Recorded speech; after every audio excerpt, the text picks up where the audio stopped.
First year लोक प्रशासन में आज अपन अध्ययन करेंगे the human relation theory of organisation. मानवीय संबंध उपागम। मानवीय संबंध उपागम जॉर्ज एल्टन मयो द्वारा प्रतिपादित उपागम मानवीय संबंध उपागम, जिसको दूसरे शब्दों में ऑर्थोन प्रयोग या मेयो का योगदान या मानवीय संबंध उपागम तीनों एक ही अध्ययन के बारे में बताता है। 1880 में ऑस्ट्रेलिया में जन्मे एल्टन मयो ने 1924 से लगाकर 1932 के बीच में अध्ययन किया, जो कि एक शिकागो की वेस्टर्न इलेक्ट्रिक कंपनी में कार्य करता था, जो जिस संयंत्र का नाम हॉर्थॉन था। इसलिए हॉर्थॉन निष्कर्ष, हॉर्थॉन अध्ययन, एल्टन मयो का योगदान या मानव संबंध उपागम, तीनों के बारे में यदि पूछा जाए तो तीनों का एक ही अर्थ है कि एल्टन मयो ने इस संबंध में अपना निष्कर्ष निकाला। पूर्व में अपन ने जो अध्ययन किया था, जिसमें प्राचीन औपचारिक संगठन के बारे में जितनी अवधारणाएं थी, जितने सिद्धांत थे, वैज्ञानिक प्रबंध से लगाकर क्लासिकल थ्योरीज से लगाकर फेयोल, उर्विक गुलिक और FW फ्रेडरिक विंसलो टेलर, इन सब ने किसी भी संगठन में कार्य करने वाले कर्मचारियों एवं अधिकारियों का इकोनॉमी, एफिशिएंसी एंड प्रोडक्टिविटी यानी उत्पादन पर, मितव्ययिता पर और कुशलता पर ज़्यादा जोर दिया। औपचारिक संगठन पर ज़्यादा जोर दिया, कठोर नियमों की ज़्यादा बात की। अनौपचारिक संबंध, मानवीय संबंधों को इन्होंने पूर्ण रूप से नकारा था। इसके ठीक विपरीत एल्टन मयो ने मानवतावादी विचारधारा का प्रतिपादन किया, यानी कोई भी मानवीय प्रतिष्ठान एक मनोवैज्ञानिक सामाजिक प्रणाली है। कर्मचारियों एवं कामगारों के आत्मसम्मान और प्रतिष्ठा को मान्यता प्रदान करनी होगी।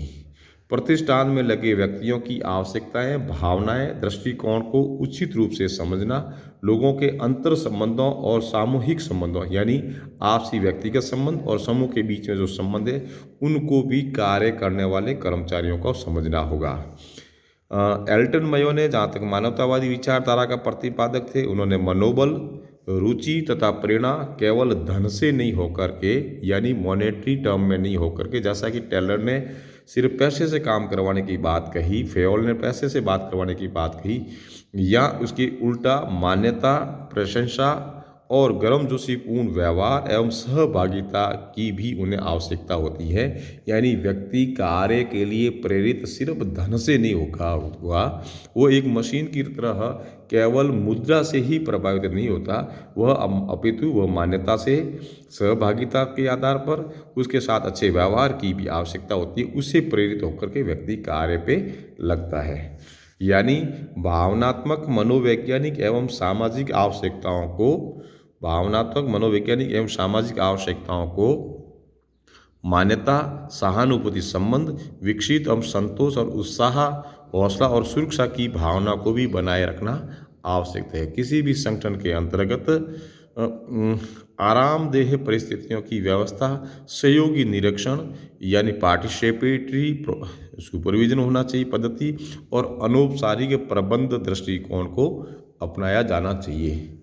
यानी अनौपचारिक प्रबंध मैनेजमेंट के दृष्टिकोण को अपनाया जाना चाहिए। इसकी मुख्य मान्यता है वह व्यक्ति या समूह लक्ष्य जो कि संगठन लक्ष्य से भिन्न एवं विपरीत भी हो सकते हैं। अच्छा पारिश्रमिक यानी पैसे व कार्य की दशाएं ही श्रमिक को प्रेरित नहीं करती, अपितु अनौपचारिक समूह व्यावहारिक प्रणालियों को भी के निर्माता हो सकते हैं। ये व्यावहारिक प्रणालियां भी कार्य संगठन में एक अच्छे मैनेजर के द्वारा, एक अच्छे नियोक्ता के द्वारा, एक अच्छे नेता के द्वारा अपने अधिकारियों कर्मचारियों के ऊपर लागू किया जाना चाहिए। अनौपचारिक तत्व जो अनौपचारिक संगठन संबंधों को आवृत कर देते हैं। यानी सामाजिक, प्रक्रियात्मक, विनिचय, सत्ता और संचार तत्व, ये सारे इनफॉर्मल ऑर्गेनाइजेशन के जो तत्व है उनको लागू किया जाना चाहिए। यानी संगठन का व्यवहारवादी अध्ययन अनौपचारिक व अनौपचारिक संगठन के बीच असमानता को प्रकट करता है। संस्था संगठन में औपचारिक तथा अनौपचारिक संगठन की प्रदान रूपरेखा समान एवं अनुरूप होती है। केवल संगठन को औपचारिक संगठन मान कर ही निर्णय लिया जाना ठीक प्रतीत नहीं होता। लोगों के सहयोग के लिए, लोगों को प्रेरित करने के लिए, अधीनस्थों को प्रेरित करने के लिए औपचारिक संगठन के साथ साथ में अनौपचारिक संगठन की मान्यता को भी मानना पड़ेगा, तभी संगठन स्वस्थ होगा।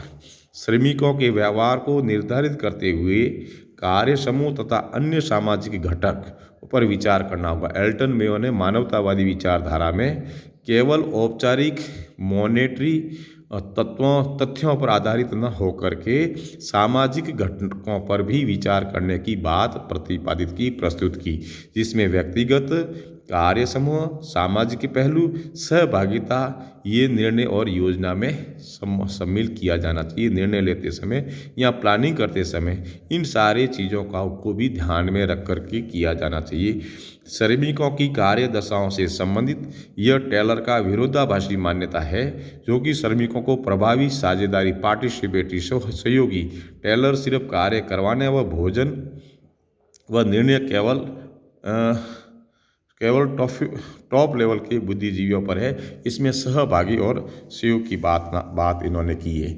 यानी एल्टन मयो ने अपने संयंत्र हॉर्थॉन में 3 टाइप के अध्ययन किए।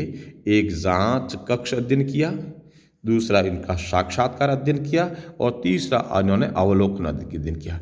जांच कक्ष अध्ययन के में इनका विस्तृत अपन न बता पाएंगे। संक्षिप्त में जांच कक्ष जहाँ तक अध्ययन किया, उन्होंने मानवीय संबंधों एवं व्यवहार का उत्पादन क्षमता पर गहरा प्रभाव पड़ता है, उनका निष्कर्ष निकला। इन्होंने इसके लिए क्या जांच कक्ष में रिले, असेंबली समूह और ये अलग अलग ग्रुप जहाँ भी काम करते हैं उन ग्रुपों का उन्होंने अध्ययन करके ये निष्कर्ष निकाला। साक्षात्कार अध्ययन में मनोवैज्ञानिक प्रकृति का था। कर्मचारियों के मन में दबी हुई बातों को प्रकट करने का उनको अवसर दिया गया। भावनाओं पर और बाहरी वातावरण का उनके ऊपर क्या प्रभाव पड़ा और विपरीत दशाओं का उनका समायोजन की कैसे संभव हो सकता है। यानी वातावरण का उसके अंतर्गत दबी हुई कुंठा को बाहर निकालने का साक्षात्कार के माध्यम से उन्होंने मनोवैज्ञानिक तथ्य प्रस्तुत किए। तीसरा, अवलोकन अध्ययन के अंतर्गत अनौपचारिक और सामाजिक संबंधों की जानकारी लेनी थी उनको। प्रत्येक समूह में कुछ सिद्धांत व कार्य करने के तरीके होते हैं जो समूह के प्रत्येक सदस्य के व्यवहार को नियंत्रित एवं मिश्रित रूप से सम्मिलित करते हैं। कार्य के दौरान कर्मचारियों की अनौपचारिक सामाजिक संबंधों को अत्यधिक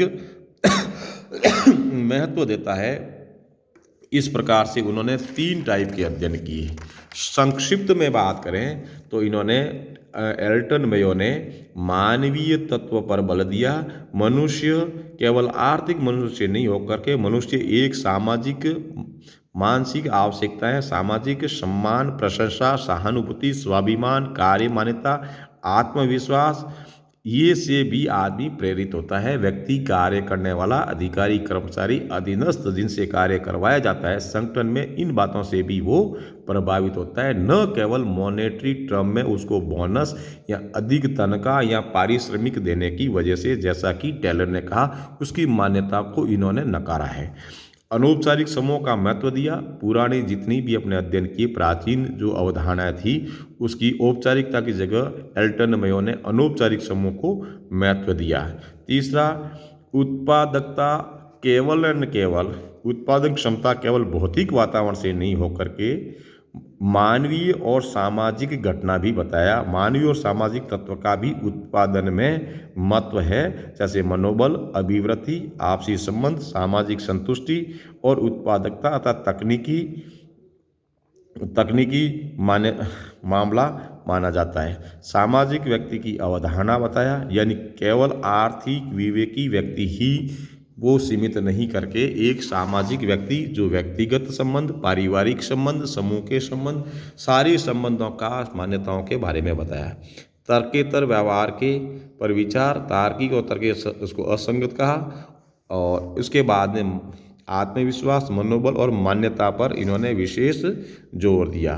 कारखाना केवल न केवल एक औद्योगिक उपक्रम को एक सामाजिक सोशल सिस्टम प्रणाली माना, यानी प्रबंधक न केवल व्यक्तियों की ओर से न कार्य की प्रबंध करता है, वस्तुतः एक सामाजिक प्रणाली है।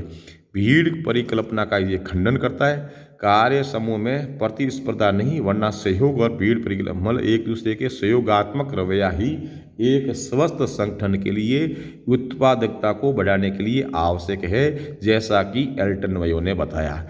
मानव सहयोग यानी उच्च अधिकारी का अधीनस्थ के प्रति, अधीनस्थों का आपस में और उच्च के प्रति एक सहयोगात्मक रवैये की बात कही। अच्छे लीडरशिप की बात करता है, सामाजिक मानवीय कौशल की बात करता है, समूह अवधारणा सामाजिक एकात्म का प्रयास करता है, सुनने और परामर्श लेने की, यानी आपके अधीनस्थों से बात सुनना, सहयोग के रूप में उससे परामर्श लेना, उनकी योग्यता आदि के बारे में एक व्यवहारिक दृष्टिकोण की बात करता है एल्टन मेयो। समग्र स्थिति का मनोविज्ञान का विश्लेषण की बात करते हैं। शिकायत केवल ये संकेत मात्र है, श्रमिकों की भावनात्मक शिकायतों का उनको अवसर प्रदान किया जाना चाहिए। और टेलर की तरह ये भी अपने आप में अनुभव आधारित मान्यता है, न कि पूर्ण, इसको कई बार कहता है ये वैज्ञानिक तक आधार नहीं है, परंतु ये अनुभव पर आधारित ज्ञान के आधार पर कुछ मान्यताएं हैं एल्टन मेयो ने प्रतिपादित की है। कार्य एवं सामूहिक क्रिया, ये कार्य कोई भी कार्य किया जाना अकेला संभव नहीं, एक समूह के रूप में, एक सामूहिकता के रूप में, सभी को मिलजुल के रूप में करने की बात। सामाजिक परिवेश की बात, परिवर्तन पर भी प्रतिक्रिया के बारे में, कार्य सामाजिक स्थिति से प्रभावित होता है, वातावरण से प्रभावित होता है। उदार पर्यवेक्षण शैली की बात करता है, सुपरविजन भी होना चाहिए, तो सपोर्टिव सहानुभूतिपूर्वक होना चाहिए, सपोर्टिव होना चाहिए, और व्यक्तिगत रूप से उनके दबाव और पूर्वाग्रहों को कम किया जाना चाहिए। कार्य के समूह में सहकारी कोऑपरेटिव सिस्टम होना चाहिए और उनसे व्यक्तिगत परामर्श लिया जाना चाहिए। इसके बाद में इसकी कुछ आलोचना की गई। यह केवल व्यक्ति पर केंद्रित सर्वसम्मत दृष्टिकोण नहीं है, एक बात। दूसरा, समूह का लाभ दूसरे के लिए हानिकारक हो सकता है, यानी ग्रुप कॉन्फ्लिक्ट, एक ही चीज़ हर समूह पे लागू नहीं की जा सकती। वैज्ञानिकता की कमी का आधार भी बताया, मानव अध्ययन और उत्पादकता एवं प्रसन्नता, जो दोनों बात है, उत्पादन यानी लक्ष्य और प्रसन्नता यानी एम्प्लॉयज़ की खुशी, दोनों की सुसंबद्धता का अपने आप में एक साक्ष्य प्रस्तुत नहीं किया जाता है, अपने आप में एक साक्ष्य नहीं है, जैसा कि आलोचकों ने इसकी बात कही। परंतु नवीन इसके सारांश के रूप में कहेंगे कि एल्टन मयो मानवतावादी विचारधारा, जो प्राचीन विचारधारा, जो औपचारिक संगठन की, पद सोपान की, आदेश की एकता की, टेलर की, फेयोल की, उर्विक और गुलिक की जो मान्यताएं थी, वो जिसमें मानवीय संबंध, प्रेरणा, सम्मान, सहयोग, इन बातों को नकारा गया था, उसकी जगह इन्होंने एल्टन मेयो ने नवीन आधारों को बल दिया, प्रोत्साहन में मनोवैज्ञानिक और सामाजिक आवश्यकताओं की ओर इन्होंने ध्यान दिया। यह पूर्णतया इस दृष्टिकोण को त्यागा नहीं जा सकता यदि इसे सही परिप्रेक्ष्य में समझा जाए। कामगारों व कर्मचारियों में मनुष्य व्यवहार किया जाए, न कि किराए के टट्टू की तरह किया जाए। तो एल्टन मयो जो मानवतावादी विचारधारा है, वो आगे व्यवहारवादी विचारधाराओं के लिए भी एक पथ प्रदर्शक के रूप में आगे अध्ययन के लिए आधार बना। इसका अपने आप में बहुत ही अच्छा, अपने आप में बड़ा महत्व है।